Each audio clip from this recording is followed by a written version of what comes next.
Katia Ricciarelli, una carriera brillante, successi infiniti e in questo periodo impegnata su quali progetti futuri? Ma io sto facendo tantissimo, oltre ai miei concerti sono spesso con giovani cantanti perché mi occupo di loro già dal 91, quindi ho moltissimi ragazzi che vorrebbero intraprendere la carriera della musica lirica. Ne abbiamo bisogno perché non ce ne sono molti, onestamente, non ce ne sono molti. E poi niente, presidente di giuria, televisione, teatro, ancora ho progetti per il cinema. Un grande onore per Agrigento avere questa sera Katia Ricciarelli che sigla un momento importantissimo per la nostra città, il progetto Agrigento 2020.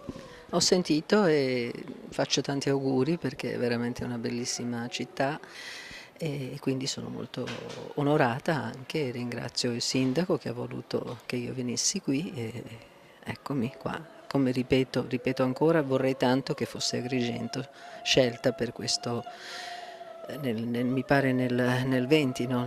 Nel 2020, sì. Sindaco, questa sera un grande evento, Katia Ricciarelli al Teatro Pirandello per lanciare il messaggio di una città di cultura, Agrigento 2020.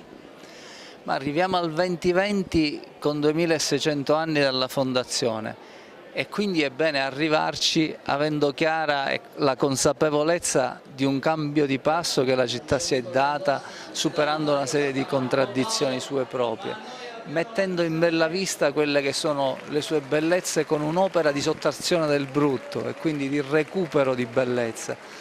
Ed è un po' questo il racconto che stiamo tentando di fare anche all'interno di questo concorso Capitale Italiana della Cultura, sapendo che cosa? Che faremo ugualmente una serie di cose che avremmo comunque fatto anche non partecipando a Capitale Italiana della Cultura.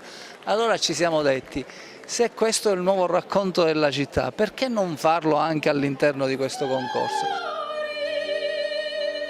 Come dall'alto della sua lunga esperienza instillare nelle giovani generazioni questo amore per la lirica? Allora, io ho scritto con la Mondadori, ho scritto un libro, due libri, uno che è autobiografico e il secondo che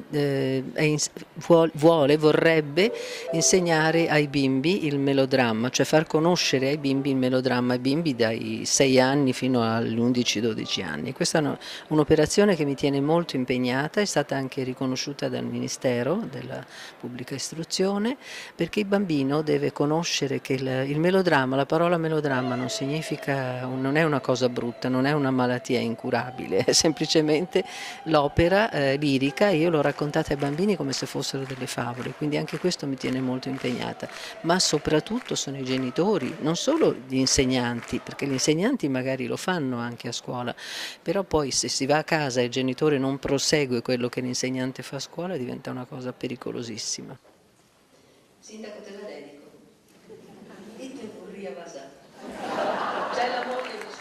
Grazie a voi, un bacio a tutti. Grazie.